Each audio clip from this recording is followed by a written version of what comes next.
Learning a new language is not an easy task, but why do people who earned a degree taught in the English language get low band IELTS scores? That is the big question I always ask. For you to earn a degree in English language, you need to be proficient in the language. For in Nigeria, for example, which is an English-speaking country, English is official language. So we went through school from birth, right, from creche to university, all delivered in the English language, and that's about 16 good years of education in the English language. We would expect that such a person should be proficient in the use of English, right? So the big question is, why do people like these, if you're Nigerian or from other countries, fail IELTS? There's a reason for that, and these 7 reasons are the reasons why.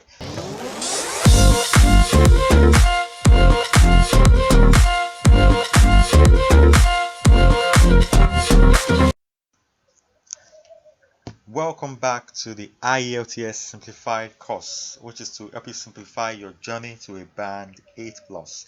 And today we're talking about 7 top reasons for low band scores and how to avoid them. So in IELTS, there is no pass or fail, right? But you can have a low band. Why do people get low band scores? I'm sharing my top 7 reasons, which is from my experience taking the exam, and from my experience preparing for the exam, from my experience helping others to prepare for the exam. That's how I drew up the 7 top reasons, and I believe it would help you. So once you know how to avoid them, you are on your way to a band 8 plus. So the outline, we're looking at why people get low band scores and what you should do instead. So I'll be talking about these 2 things. All right. So the very big question I always ask is that learning a new language is not an easy task. But why do people who earned a degree taught in the English language get low band IELTS scores? That is the big question I always ask. Um, for you to earn a degree in English language, you need to be proficient in the language. For in Nigeria, for example, which is an English-speaking country, English is official language. So we went through school from birth, right, from creche to university, all delivered in the English language, and that's about 16 good years of education in the English language. We would expect that such a person should be proficient in the use of English, right? So the big question is, why do people like these, if you're Nigerian or from other countries, fail IELTS? There's a reason for that, and these 7 reasons are the reasons why. It's a different case if you are just learning to speak English language, that's fine. But when you've learned an English language, you use it all your life, you speak it every day of your life, why should you have low band scores? It's unacceptable, and I'll be sharing the reasons in this training. So the very first mistake people make, the very first reason people get low band scores is that they do not study to understand the test structure, the question formats, nor the assessment guides, right? So people don't do the work of first on understanding the IELTS tests and all about it. So what are the structures? What are the questions? What are the assessment guides? So there's actually marking criteria for the IELTS test. So some people don't even know it exists, and this is why they do not do well in their IELTS tests. All right. So my very first video in this series was about the IELTS basics. So talking about the format, the question formats, assessment guides, and everything. So we did that already. You can catch it if you have not seen it. And so yes, this is the first mistake people make and why they do not do well in the IELTS test. The next mistake people make, right? So they say, I want to take the IELTS test. The next thing they do is to go on Google, YouTube, and then they start searching away. Start watching tutorials, right? They begin their IELTS practice by watching numerous tutorial videos and reading a lot of materials they find on the internet without adequate practice. So they actually do less practice but do more of researching online and reading about the test online, watching people take the test online, reading people teach about the test online, but they are doing less of practice. It is the second mistake. And not just that, I strongly recommend not even starting with watching videos. Quite all right, you need to go online to see basics. So the test format, what it is, and what not, and what is. Right after you've done that, there's something you need to do instead. Okay, what you need to do instead is to lay your hands on the past question samples and give it a go. It's a proficiency test. They're trying to measure your proficiency in the English language. So you shouldn't read about it. You should give it a go. Practice it. When you practice, you will see your proficiency for yourself. For the ones you can grade by yourself, for the other questions you can grade, of course, you can grade your listening and your reading by yourself because the answers will be provided in that question sample. For writing and speaking, you can't grade by yourself, or it's not likely you can grade by yourself. Then get somebody to have a look at it for you. If you have to pay for it, pay for it. Okay, so once they do that, that's your starting point. You can now build up on that proficiency.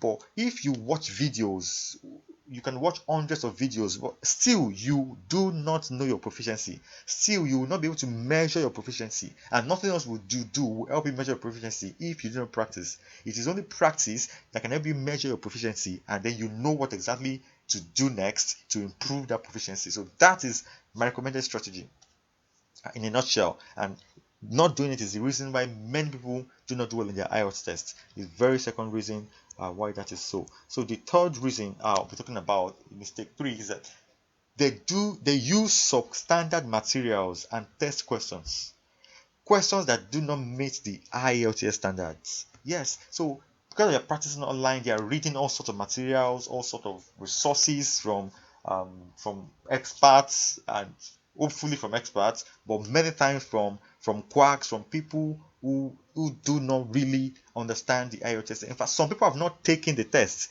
They have never taken the IELTS test, but they are teaching about it. So when you begin to read books like that, watch videos from people like that, you are using substandard materials. It sounds well. IELTS is not just learning the English language. They are two different things. So somebody might bring up documents, write things that looks like you are learning the English language, and using those resources is setting yourself up for low band scores. Okay, there are many. I personally do not recommend many online materials. I mean, so what you're watching right now is a tutorial. Okay, but for material, for practice, I do not recommend any material apart from the Cambridge practice books and other authentic books from the examiners, from the exam bodies. So yes, Cambridge Assessment English, British Council IDP, they own this exam. It is only the resources they are provided as samples that I believe are authentic.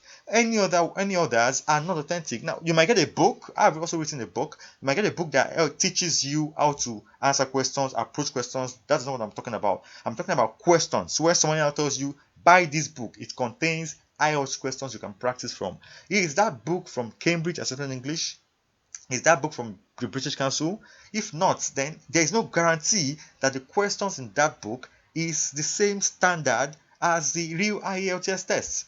Okay, so that is the mistake, and that is my advice. Don't use those kind of books. Now, the closest you might get is some people are so keen on maybe knowing the questions that came out last month in the real IELTS test. And there are some websites where you can go to them today and you'll see people share and say, oh, I just finished the test, this was my question. I just finished the test, this was my question. Now the problem with those things is that people rely on memory to recollect their question, and because of that they make a lot of mistakes. One keyword can change a writing question entirely.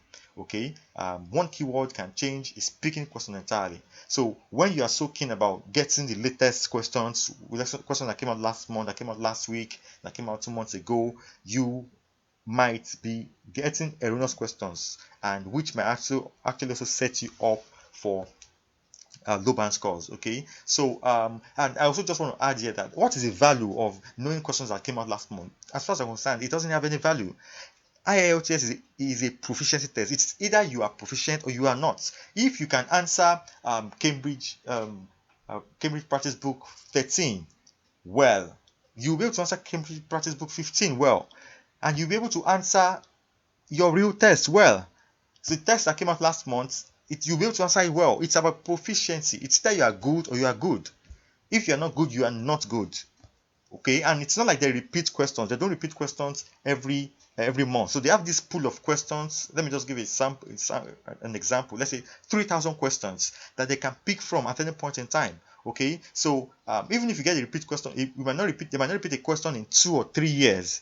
All right, the tests are taken like twice every month, and in a year, 12 months, that's 24 tests. So if they have a pool of 3,000 questions, and then every year they only have 24 tests to conduct, so what are the chances they are going to repeat a test? So the value of knowing the questions that came out last month, that came out 2 months ago, is not really significant, as long as they provide their own yearly questions, which we can call past questions, right? Question samples. They provide them in the Cambridge books. Once you have that, that is the same IELTS standard questions, and if you can focus on that, you can ace them with your eyes closed. Right, then you are good to go. So that is that, and I've also said what you should do and what you should not do.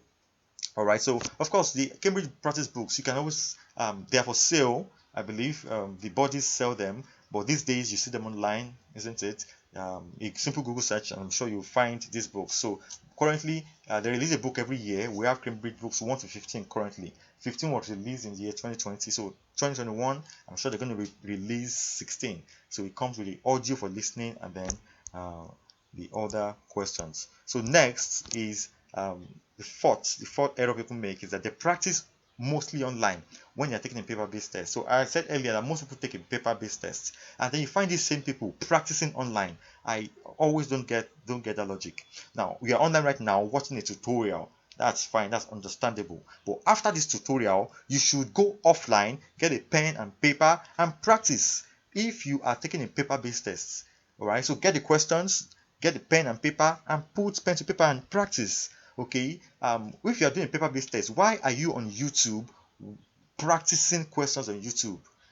It might work for some people, but I don't see the logic there, right? Or rather, I think it will take you longer to practice, because practice on YouTube for all year round.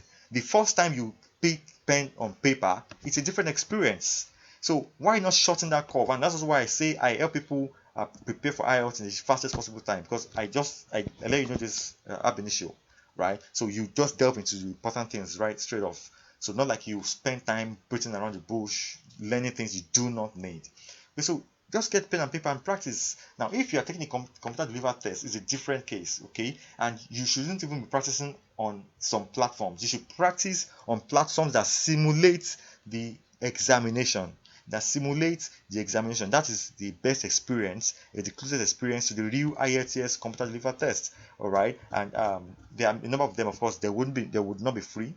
You might get some from British Council in their apps, but you will probably only be able to do 2 or 3, and they have a limited question set. But if you want to practice on and on, then you need to pay on these websites.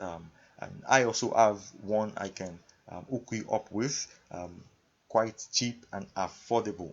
Okay, so you can get multiple tests done as you prepare for the computer delivered test. So yes, do not practice mostly online, all right, when you are doing paper-based tests. And when I say practice is different from learning. So right now you are learning, you are not practicing. But when you need to practice, please just get pen and paper if you're doing a paper-based test. And many people make this error, and that's why they do not do well in their tests. Or mistake number 5, they do not practice enough to develop mastery, speed, and accuracy. All right, I said earlier that so proficiency is one thing, right? IELTS is trying to measure your proficiency in the use of English language. Now, but beyond proficiency, you need to demonstrate other things, right? Because of the way the exam is constructed. So it's a timed examination. You do not have all day. So even if you are proficient in the English language, you don't have all day to answer the questions. You have 1 hour to write your essays, 1 hour to do your reading. Okay, so that means you need to develop speed. You need to develop speed. You need to be able to answer the questions quickly. Okay, if you do not develop speed, what will happen is you won't finish the exam on the exam day, and you end up with a low band score automatically. So you need to be fast, develop speed. So these are things you get from practice, from frequent practice. So apart from speed is mastery. Okay, mastery is the proficiency part, right? Okay, so apart from speed is accuracy. So while you are trying to go fast, you should also be accurate. So what happens is most people go fast, then they are inaccurate, they get questions wrong, a lot of questions wrong. And if you go slow, because you want to be accurate, you do not finish the test. So it's a dilemma. So the ace here, right? The ace, the real thing you want to achieve in your practice is to achieve proficiency, speed, and accuracy. Now, once you can master these three things, once you find the sweet spots within these three things, you will ace your test at a band 8 plus. This is actually a strategy I teach in my IELTS success acts. So I broke it all down, tips and acts that will help you do this quickly. I mean, I talk about preparing in the fastest possible time. Okay, so as I can prepare, you can be ready in 2 weeks if you do and focus on the right things. So, and it's about mastery, proficiency, speed, and accuracy. Once you can get these three things right, then you are ready to ace your test. And what helps you is practice. The more you practice, the better you are. Of course, you can practice and then you're just going round and round, you're not improving in your band score. Then you need to learn. Okay, so practice, learn, rinse and repeat. Practice, learn, fill your gaps. Practice, learn, fill your knowledge gaps, and with that, you'll see your band score improve. We'll talk about this in the next um, session, next video, where we're talking about my recommended practice strategy. How exactly should you practice to ace your IELTS test? So the next mistake number 6, the penultimate one, is that they do not get a professional opinion or evaluation of their writing and speaking practice. So I said earlier that your listening and your reading, you can evaluate yourself because the answers are objectives. They are there in the question paper in the books. Right, so you can grade them yourself and see your total score, and then even work on your gaps, isn't it? But for writing, except you're a professional English teacher or something, or you're just so good with essays, you cannot mark your essay yourself. No, you can't. So many people practice writing essays and they do not get an opinion. They read, they watch videos, they do all that to see how to write, but then they write and then they never get a third eye to look at what they have written. And then they go into the examination hall and then every other thing is fine, but writing drops their band score. That is probably expected because you never got a professional opinion about your writing, even if it means giving it to a friend at the least who you feel maybe has passed the IELTS test or is very sound. Okay, um, so yes, that's why people don't do well in the IELTS test. And same for speaking. So speaking for as far as I'm concerned is the easiest IELTS module, right? But then you need to get some opinion about it, and you can actually do some self-opinion, right, or professional opinion. But a professional advice also helps you to know what to look out for when you are evaluating yourself. So I say stand in front of the mirror, record yourself in the video, record your audio, and watch them, play them back, and see where you can make changes. But if you do not know what you're looking for, you will not even know how to make important changes. So not getting feedback about your writing and speaking is the undoing of many candidates, and that is why they do not do well. So what should you do instead? Of course, get an opinion. All right, it can be paid, it can be free, but get somebody to watch you speak, to watch your video, to listen to your audio, and to give you feedback to say, okay, this was good and you can improve on this. That would be my advice. Lastly, the seventh mistake I want to share, that why people do not do well in the IELTS test, is because they do not mentally prepare for the fatigue of the real tests, since they did not simulate a complete mock test in their practice. What do I mean? So IELTS test is a test that lasts about 2 hours 30 minutes. Okay, there's listening 30, reading 1 hour, writing 1 hour, so that's 2 hours 30 minutes minus the speaking. If we add the speaking, that's about 2 hours 45 minutes. But let's exclude speaking because on some days, many times you do not do speaking on the same day with your listening, writing, and reading. So for the three, listening, writing, and reading, 2 hours 30 minutes.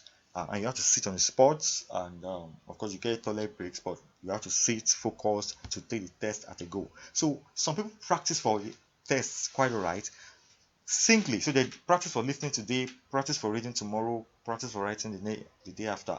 Okay, and they keep doing that. So they never sit down on one for 2 hours 30 minutes to practice the whole three. So not doing that means you are not mentally ready for the examination. Okay, so on the real test day, your brain will be a bit taken aback. You've now sat down for 2 hours 30 minutes to take this test, and now you want to do it. So it can actually affect. Now, this might not affect everybody, but I have found that, and I think it does affect a number of people. This is why they do not do well in the test, because it's a, oh gosh, you can only imagine the mental fatigue. Okay, of course you can breeze through it, but still while you're still alert and all, but just like many other things that it consumes brain power. It consumes brain power. By the time you read, by the time you get to reading and you are reading text from top to bottom, you are searching for words, you are scrutinizing the text and all, your brain is tired, your eyes are tired, and um, I mean the fatigue just sets in. So that will happen on the exam day, but you can prepare for it by simulating that at home while you're practicing. So your brain is just kind of used to that. It just builds the tenacity to breeze through the 2 hours, 30 minutes more easily. So that is another mistake people make. They do not do this practice, and of course better for you to do this a lot. Okay, so I do recommend doing this close to the exam. You don't start with this mock test for the O3, okay, but close to your exam, maybe 2 weeks before, 3 weeks before, 1 week before, depending on how much practice you can still get in, then you must ensure you do the mock test. So maybe at least one, okay.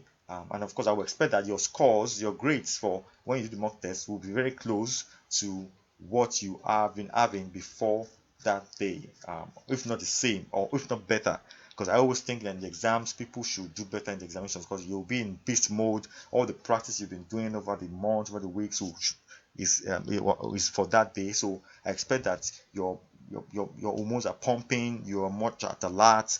I mean, to outperform yourself on the exam day. So I expect that you do better on the mock test than you have been doing your practice. But yes, it's for you to look at it. So if you realize that you are doing really bad, and that you do better in your single practice than in your mock test of the three, then you know there's still a lot of work to do, and you want to repeat that test so your brain is exercised to expect that kind of rigor on the retest. So here are the 7 mistakes people make, in my opinion, why they have low band scores. And once you do not make these mistakes, or you focus on the important things I've talked about, I strongly believe that you will do well in your IELTS test. And that is it on this course. Next, we'll be talking about the recommended practice strategy, which I strongly recommend to get you ready in the fastest possible time. You can be ready for your IELTS test in 2 weeks. I was ready in 2 weeks. You can be ready in 2 weeks, depending on your proficiency.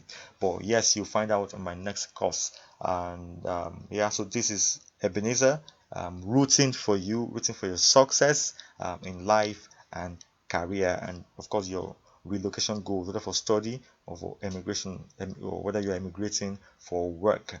To your success, I remain Ebenezer and Nefoshi, your IELTS ACE coach.